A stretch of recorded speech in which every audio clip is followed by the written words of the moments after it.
After my dad's funeral, the discussion quickly turned to who would inherit his money and stocks.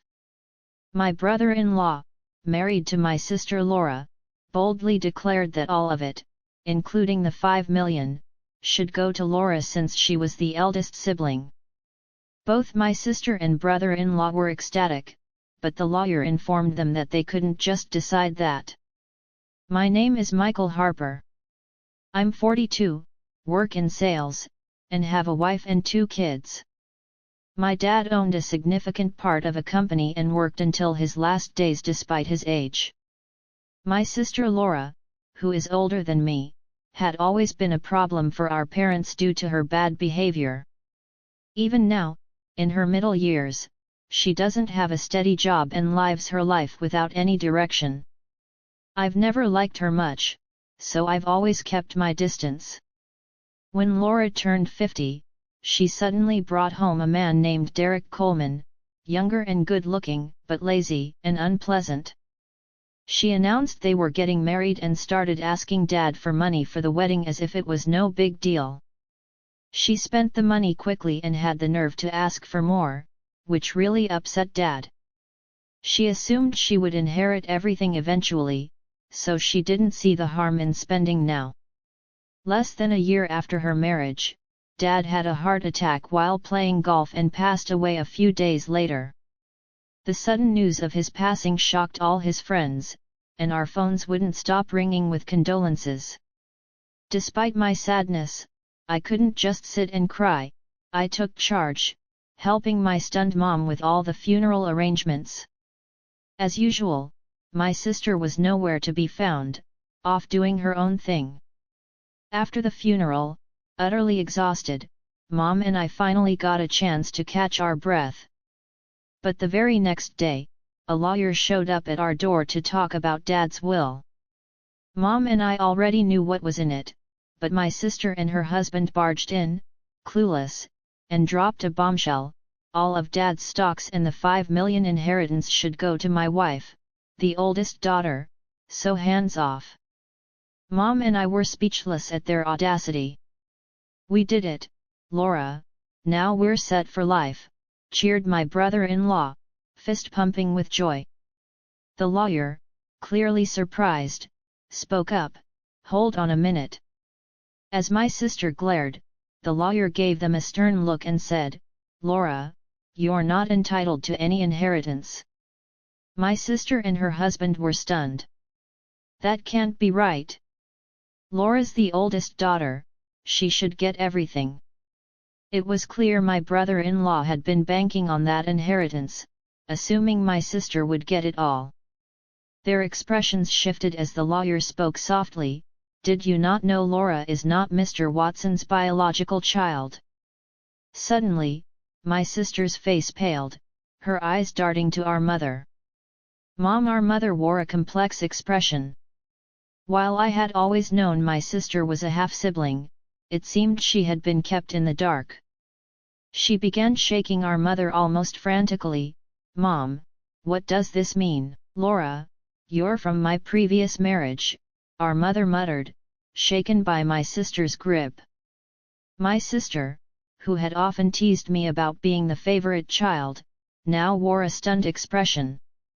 But as she was legally adopted, she should still have inheritance rights, my brother-in-law interjected, his voice rising. "Isn't that so, Laura?"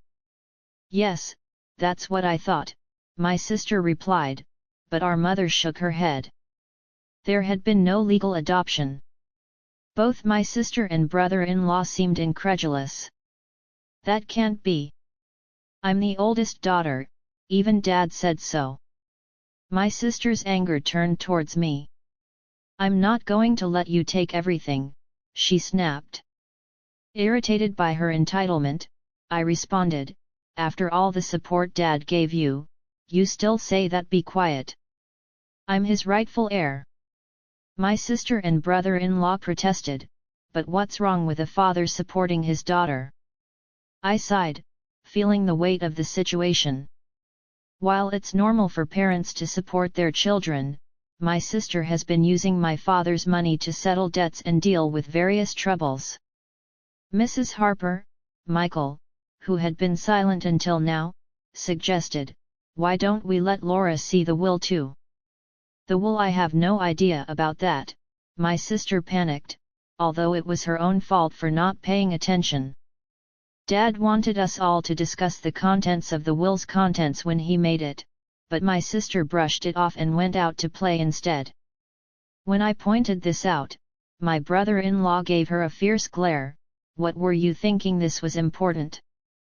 Faced with the question of what to do next, they agreed to hear it.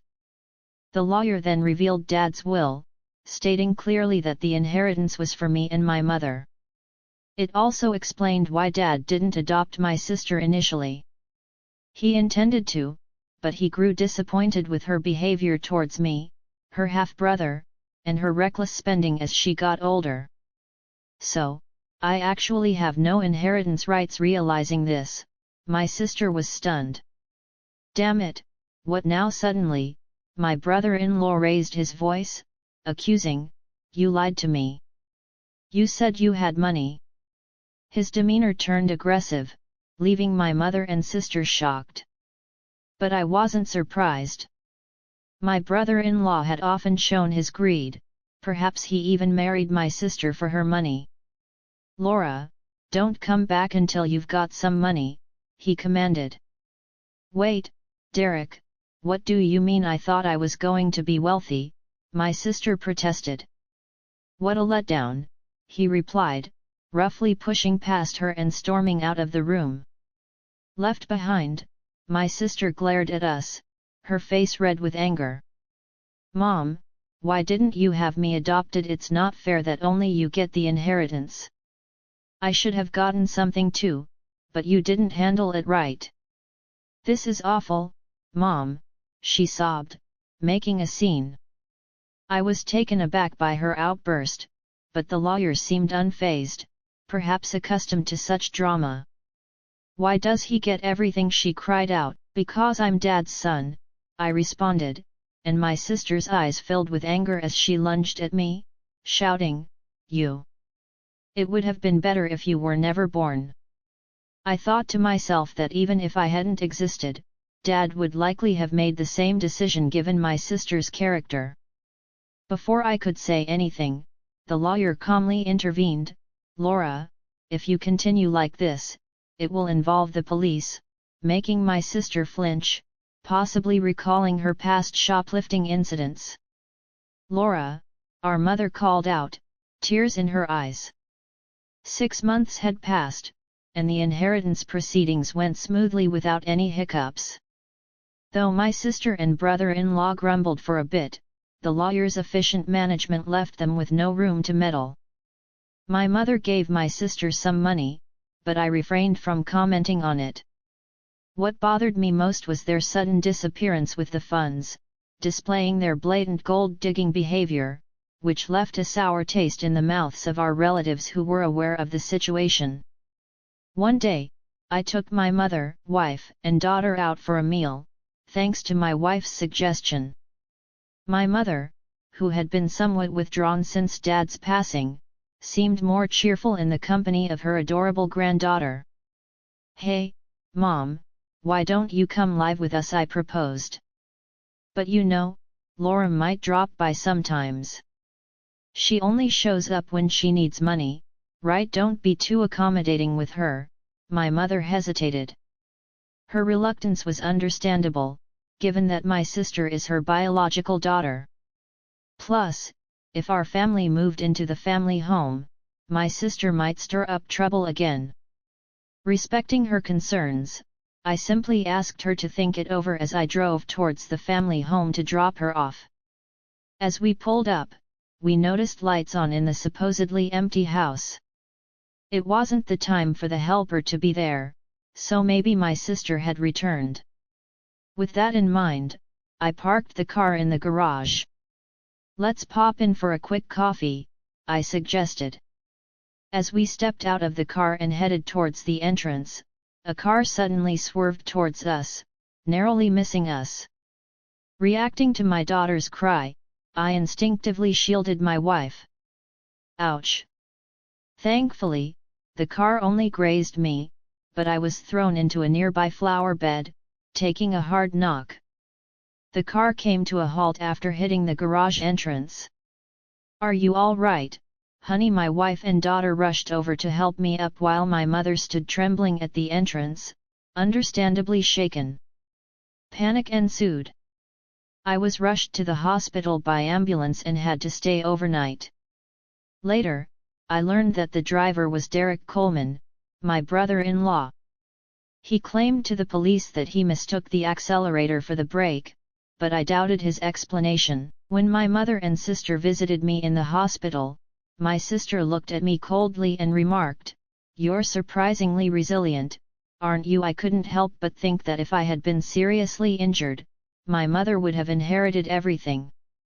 "Too bad for you," I said with a smirk. My sister visibly tensed. "You were counting on it, weren't you?" I noticed her discomfort as she looked away. "Well, Mom told me she plans to waive her inheritance for me, so causing such an accident was pointless." My sister seemed taken aback by this revelation. It appeared incomprehensible to her that someone would refuse what they could inherit. "I have a wife and kids, so Mom asked me to pass it on to them. That's what parents do." But, my sister stuttered. "I even made a will early on, following Dad's example," I continued, leaving my sister speechless. "So, unfortunately, my share won't be going to Mom anymore." My sister trembled and shook as she stared at me. "Can't you at least give me some? There's $5 million, right?" When I firmly refused, my sister's face contorted into a furious expression as she grabbed my collar. "Give me half." I regarded her with pity as she continued to scream in an unsettling tone, perhaps driven to madness by the prospect of the inheritance. "Don't you realize that your greed would disappoint Dad?" My sister's face flushed with anger as she reached for my throat. "Laura, what are you doing?" my mother returned, her voice raised, as nurses arrived to escort my sister out. Although my mother seemed inclined to defend my sister, it was clear that my sister had directed insults towards her too. Where did I go wrong in raising her? It was heartbreaking to hear my mother say this with sadness in her voice. Shortly after, my mother fell ill. As her condition worsened, my wife and I stepped in to assist with transportation and household tasks at the family home. This seemed to upset my sister, likely because she had encountered my wife during her visits to ask for money or had heard about our help from our mother. One day, my sister called me abruptly. "From now on, we'll take care of Mom. You two don't need to come," she declared. "What's this all about?" I tried to reason with her, but my sister didn't listen and hung up, claiming it was already decided. I confirmed with my wife, who had received the same message and been dismissed. Concerned about my sister's lack of experience in caregiving or household duties, I quickly reached out to my mother. Surprisingly, my brother-in-law had some caregiving experience. At that point, my mother was still quite independent, so it seemed manageable for the time being. I felt a bit relieved. However, within a month, my mother was rushed to the hospital by ambulance due to a medication dosage error. She appeared alarmingly frail when we arrived. The doctor was puzzled. My mother had never made such a mistake before. While my wife stayed with her, I went back to the family home, which was in disarray. The fridge was empty despite my mother's love for cooking, and it seemed the hired help had been cancelled without discussion. I felt ashamed for even considering trusting my sister and was furious. A significant amount of money had been withdrawn from my mother's bank account, even though her bank card and PIN were secured in the safe. Thankfully, the account containing the inheritance was untouched in a safe deposit box, but most of the funds allocated for living expenses were gone. I gathered essential items for my mother's hospital stay, along with her bank card, and returned to explain the situation to her. "Did Laura My mother seemed unaware of the bank card situation. However, when I inquired about the medication error, she looked somber and confessed that it was prepared by my brother-in-law. "Mom, perhaps it's best not to allow my sister into the house anymore," I suggested. "Michael, I promise to take care of you, but the house is in such disarray, and you've lost so much weight. Have you been eating properly?" My mother's words weighed heavily on me. "Mom, you should come live with us. I'll build a home where we can all be together," I proposed, causing my mother to break down in tears. However, her health continued to deteriorate despite the doctor's efforts. Perhaps the incident with my sister had weakened her heart. She never recovered and eventually passed away, almost as if following my father. Upon returning to the family home to make funeral arrangements, I discovered that all the valuables had vanished.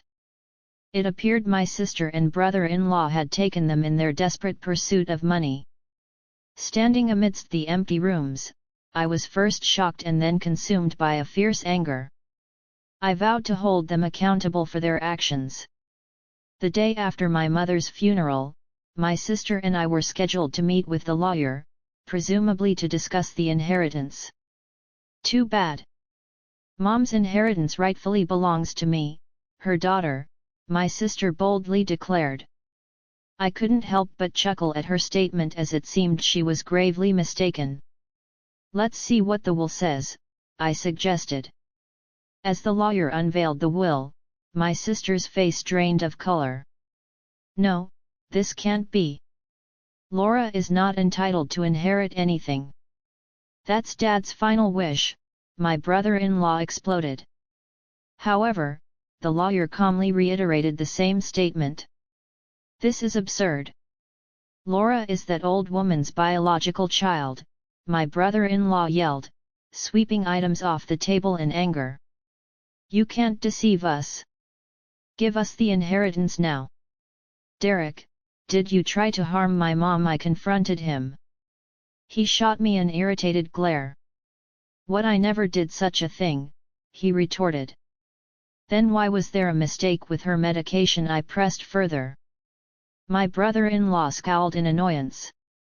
"Who cares about that, Michael? It's outrageous that we're not getting any inheritance," my sister interjected, seemingly losing her composure.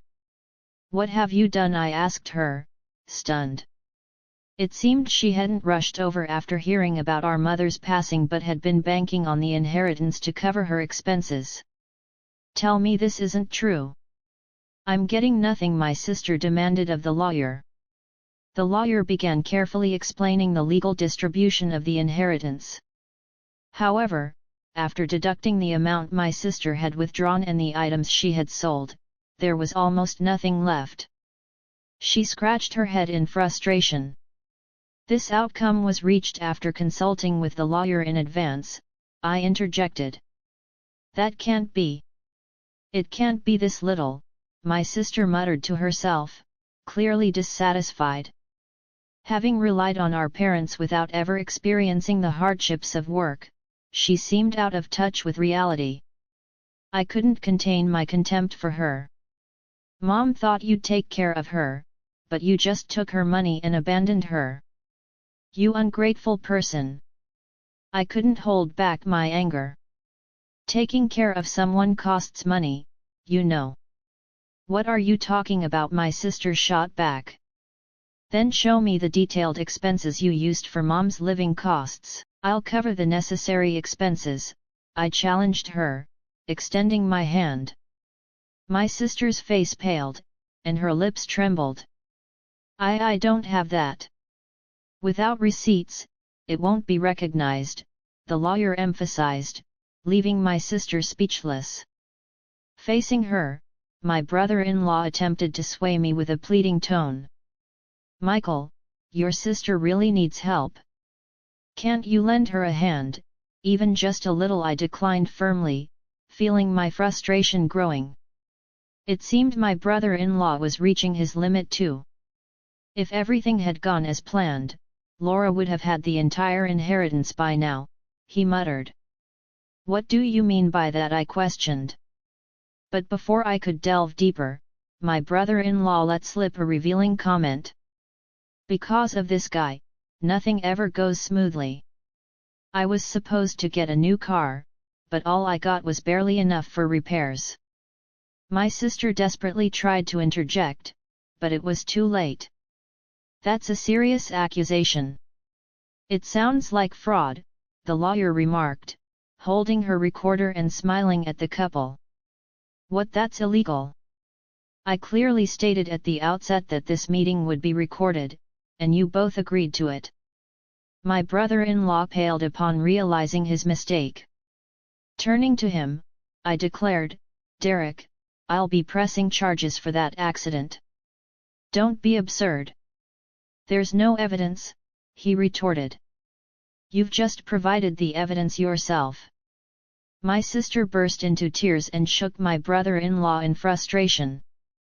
"You fool! It's all your fault. What are we going to do now?" Eventually, my brother-in-law faced criminal charges. His previous offences also came to light, leading to his detention by the police. My sister, implicated as an accomplice, received a lesser sentence. However, unable to afford her rent, she sought help from relatives but was rejected by everyone. As for me, I continued to work diligently without relying on any inheritance, finding solace in the dividends from stock as a small pleasure.